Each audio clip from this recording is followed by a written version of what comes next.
Elisabeth Hogarth Designs. This is my channel where I share my love of card making and paper crafting. I have the sublime Enchanted Forest from Graphic 45. It was in one of my last brand ambassador kits. I think I've shown the papers before, but these are the final set of pages because I have been creating or updating a diary that my daughter kindly bought me, and you can see that these papers lend themselves to scrapbooking and card making and making journals. I absolutely adore every single one of the papers. I'll probably have to buy another set myself because there's so much in here that I can relate to. So today's video is in sections. It was initially a very long video, but I couldn't upload it all, so I have edited it. But I've shown you this book before, and I think this is one of my oldest childhood memories, was reading the stories of this Dean's Gift Book of Fairy Tales. And something about the Graphic 45 papers just reminds me of these illustrations. So this is why I was so drawn to this set of papers, because here we've got the Enchanted Forest, and when you look through at the imagery here, you've got these elongated fairies. So I mean, this book is probably from the 1970s. It was quite an old style even then, but there was something about it that I just adored. So what I then did was I took some of my grandfather's and my mother's papers that I've been holding on to into a box, and I was trying to work out a way that I could keep all of these in a better way. You know, the papers are flimsy. I know that a lot of people love junk journaling. Well, my grandfather was a great fan of reusing things, and he used to take my uncle's wine lists and then turn them into envelopes. So all of my letters used to arrive like this. So it obviously ran in the family. This was some random picture that he did, and I thought it would be a really nice way. I mean, look, this is a random list of my birthday presents on my 5th birthday. They're just random bits of paper that really they need a home. This is a little bit of needlework that my mum did for me, and so I thought that I would update a diary that Claudie kindly gave me, and then I will begin to decorate it with the Graphic 45 papers. But then as I work, I'll try and slip in some of these random letters and memories that I have, because then it's really bringing my childhood. Look, this is Paddington Bear, probably a letter I wrote to my dad. I hope you have a happy Father's Day. So I was probably only about 5 or 6 then, you know. So I've always been a fan of scrapbooking and colouring and creating and writing letters. So you may find that this video ends up being in 2 parts, but we'll see how we get on. Forgive me for not showing you every single page. Some of it's very personal. But what I'll do is I'll try and show you some of the Graphic 45 products that I'm using. I've also got these tags. So I'm using some of these tags, the tag pockets, the folder sentiments, the policies, and then I'll decorate these up, and there'll be good ways of holding some of my memories. So I hope you enjoyed the video. Don't forget to subscribe to the channel. I am growing slowly, but I would rather have genuine subscribers who enjoy what I do. After this, I'll probably go back to a bit more card making, but really any form of paper crafting is a joy to me. So let's see how we get on with this diary that I'm going to upcycle. Claudie kindly bought me this very nice diary in paper chase when it was closing down. It's got a lovely cover. It's really useful, but I've already got one, so I thought what I would do in today's video is work out a way of adapting it into more of a notebook. So if you look at the back here, yes, we're still in 2023, but I've not going to use this as a diary. So what I've decided to do is to cut down a set of the papers.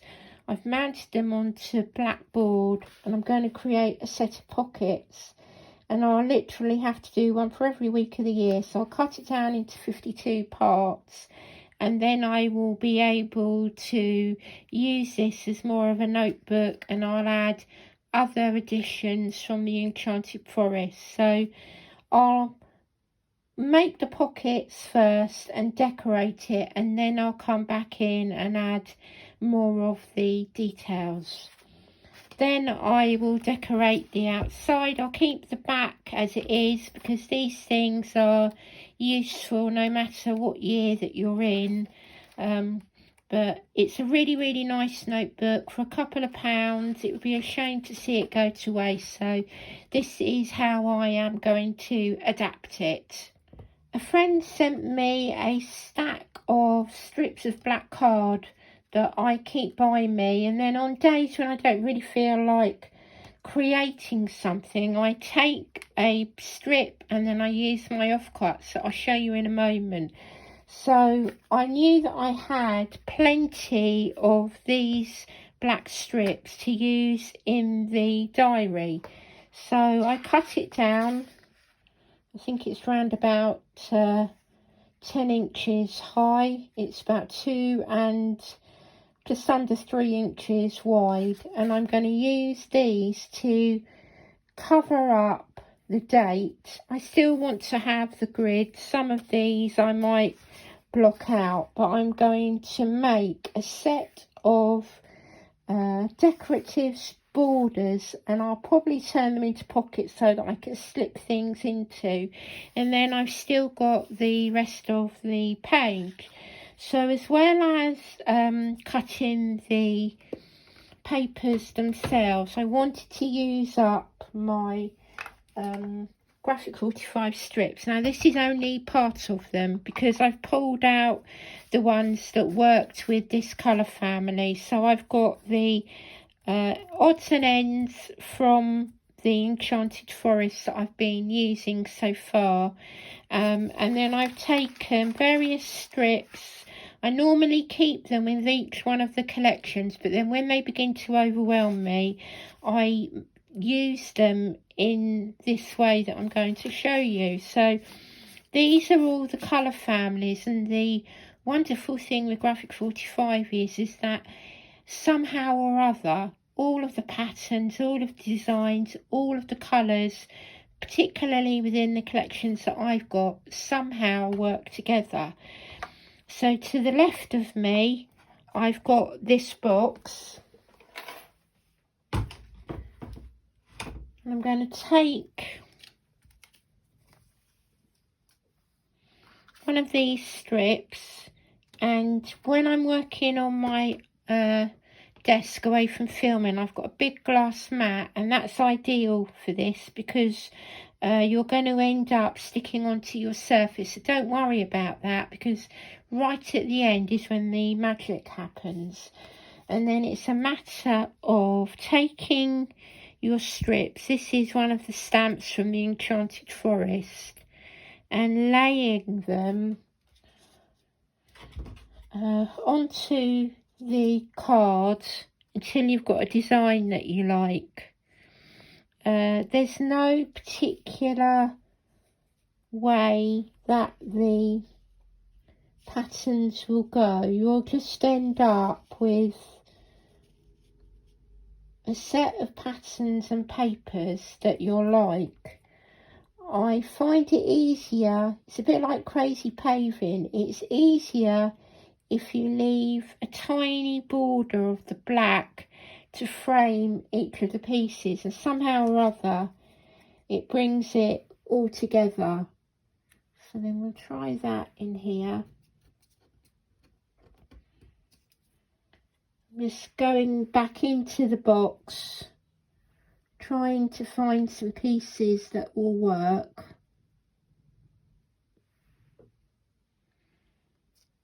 And then I think I'll go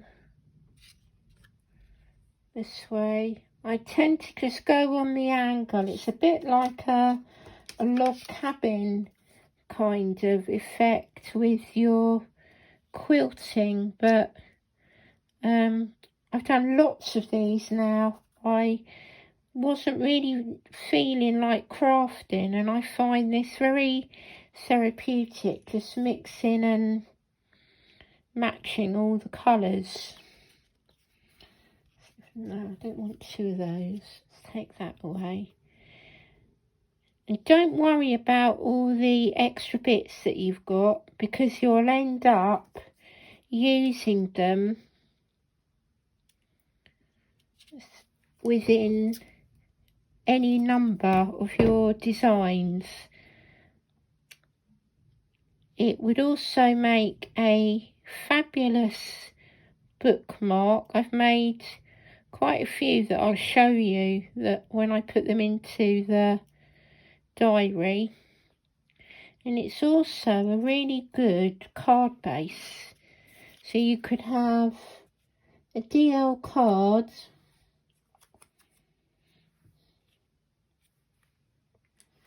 let's get some more of the patterns. I mean, this one here is from Little One, but you can just bring in any number of the patterns, and the colourways just work together. And you'll think when you're doing it, oh, it's a real mess, but keep going with the process and you will be amazed at what you can achieve.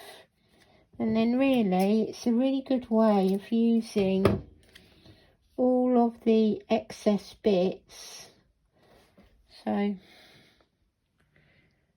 quite happy with that. So I'm going to start sticking it in place, and then you'll see how it will suddenly all come together.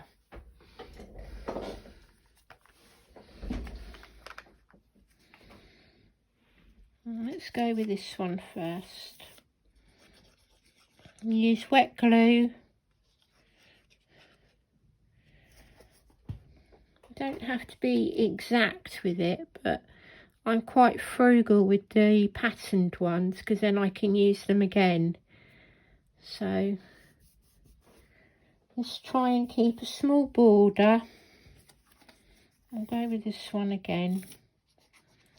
And then I keep a pot of all the really tiny parts, and you'll end up using those in the corners, and every single design ends up being different, and because it goes so well together, I've been able to incorporate all of these different Graphic 45 patterns with the Enchanted Forest, and I'm hoping by the time that I put the pockets in the diary it will all come together. But if you have lost your mojo or you don't know what to make, I would highly recommend pulling out all of your excess pieces and just trying something like this. And if it doesn't work, it doesn't work. You've only used the scraps, but it's like a patchwork of all the papers that you've used.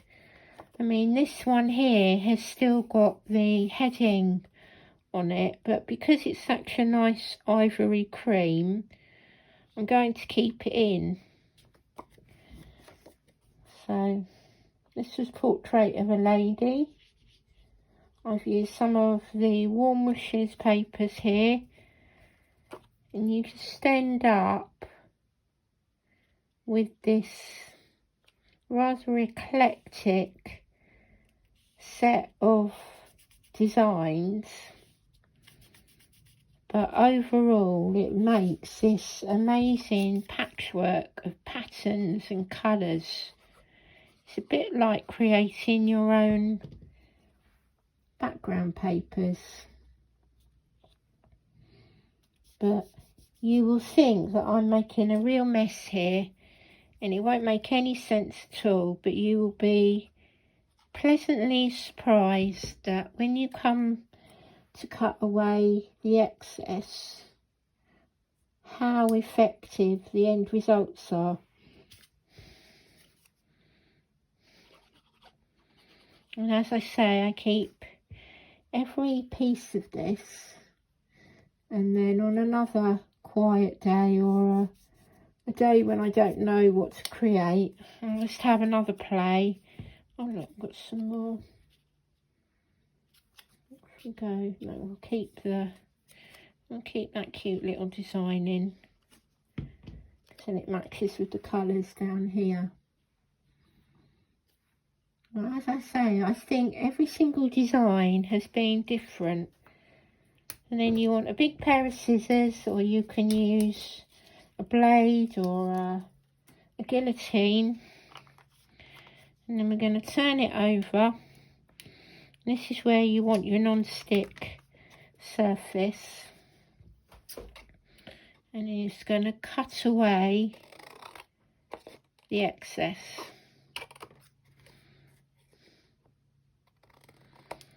And then when you turn it over, every single time I've done it, I've been amazed by the end result. You're using the middle of the blade here, and you're almost setting it at the angle to give yourself a nice clean line.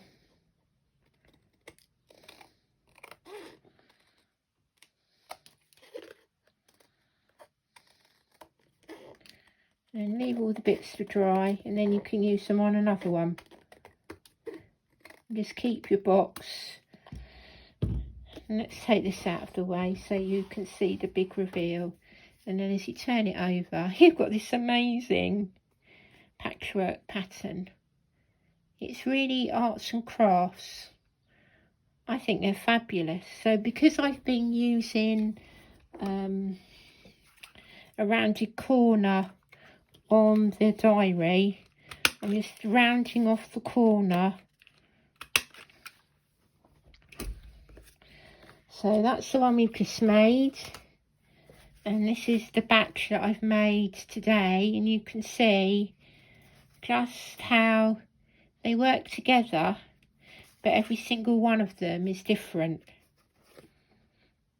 And so I think I've made at least 20 of these, and I'm looking forward to adding them to the diary. Look, this is the cutout. You've got couture papers in there, you've got some steampunk, you've got some Let It Be, and it's just a really nice way of using up all of those tiny scraps that you don't think are going to amount to much, and you end up with this incredible set of designs. And you can just even sit there and go through and go, I remember when I made. And you've got, this is from Warm Wishes on the back, or 'Twas the Night Before Christmas.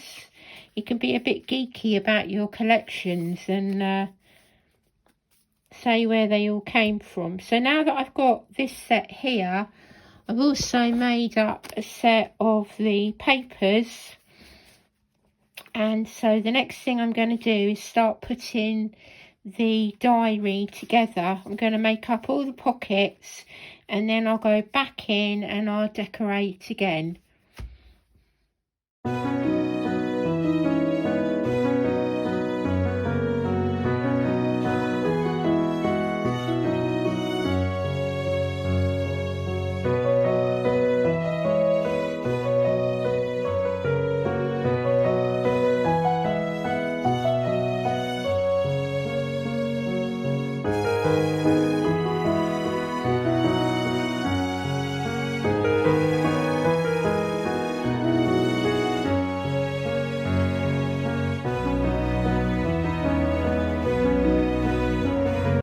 addition to the pattern papers, I also embossed some of the black card, covered it with gilding wax because the pattern work is quite similar to the patterns papers that I've used.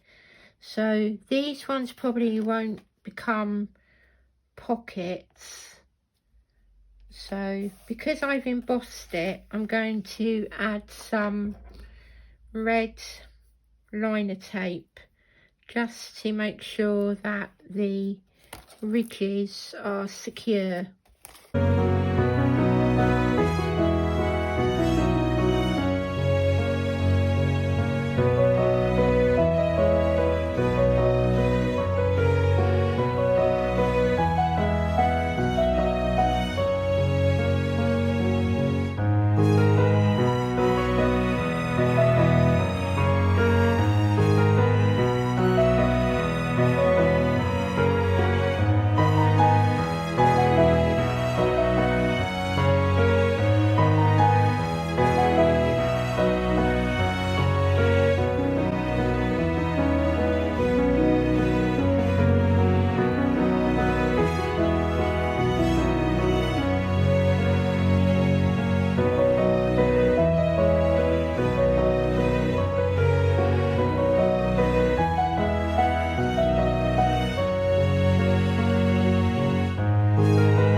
covered up all of the dates. It's made it quite a bit thicker, but that's okay because we're going to be adding lots more tags and envelopes and bits of memorabilia in here. So 2 of the pages have miniature journaling cards, some paper ribbons that you can cut down and use as borders, and then you've got these larger journaling cards. So some of these I'm going to cut down and just use them as they are, and some of them I've used the policy envelopes and taken the smaller cards. These will be made up. I don't think I'm going to add buttons to them at the moment because I don't want to make them too bulky. But then the smaller cards will fit on here, and then I've got places to leave some of these smaller notes. So I've made up a set. So you can see I've also used them long ways, and then I'll adapt this at the back. So we've got 6 of those to be going on with. I've also cut the tag pockets with the decorative papers and with black cards, some of the smaller cards, and then as I go along I will decorate these up. If you saw my Alice's Tea Party journal, you'll know that I use these in lots of different ways, so I'll leave you the link up above, and then if you want to check those out then you're more than welcome to. And then I've got some of the vellum left over from Alice's Tea Party. I've also got some of the Graphic 45 sentiment book. So I've cut it with the paper, and I've cut it with some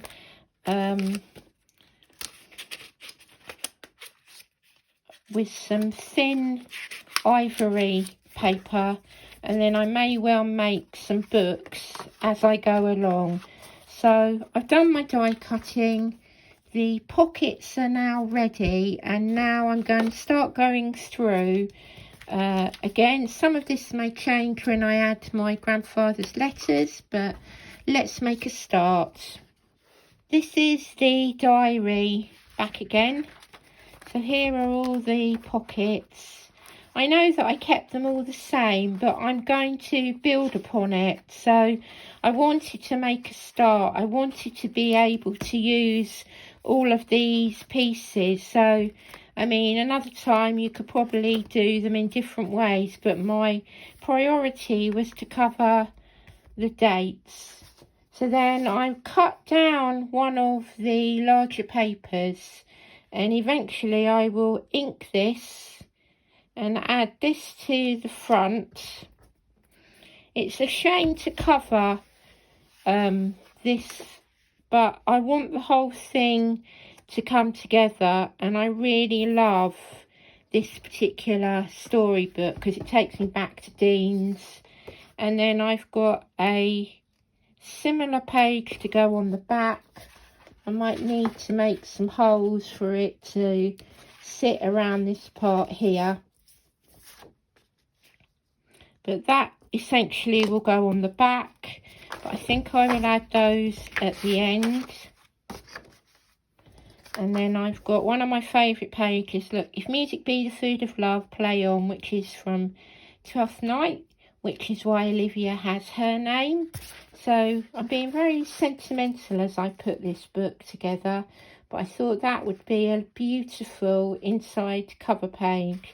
So those will go on in later on, but for now let's work on these pages here and start putting some of the pockets in. I think I will also bring in some of these elements again from the cutouts, and I will add these to the pages as I go along. I may well end up inking some of it as well, but to begin the process, let's start by putting in some of these wallets, and then I'll know how it's going to come together.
So this is the point where I'm going to finish today's video. I'm going to have a lot more detail to add to it, but I've popped in some of the letters from my parents and from my grandparents and family friends, and I'm beginning to get an idea of how I can put I suppose it's a journal, come scrapbook, come memory keeper all together. So I like the idea that the words will come to life with the papers that I've picked from Enchanted Forest. I've got some of the embroidery by my mum, some of those recycled envelopes and the cards. And of course, when I bring together the rest of the papers, I'll adapt this. I'll add some notes into here. But I think it's a really good way of using the diary, of being able to bring a gift from the present and adapt it so that I can save my memories from the past. I loved using all of the scraps and being able to adapt those as well. So I'll leave you here today and I will carry on. There'll be a part 2. I hope that you will be able to join me again, and I look forward to welcoming you back to Elisabeth Hogarth Designs very, very soon. Take care. Bye-bye.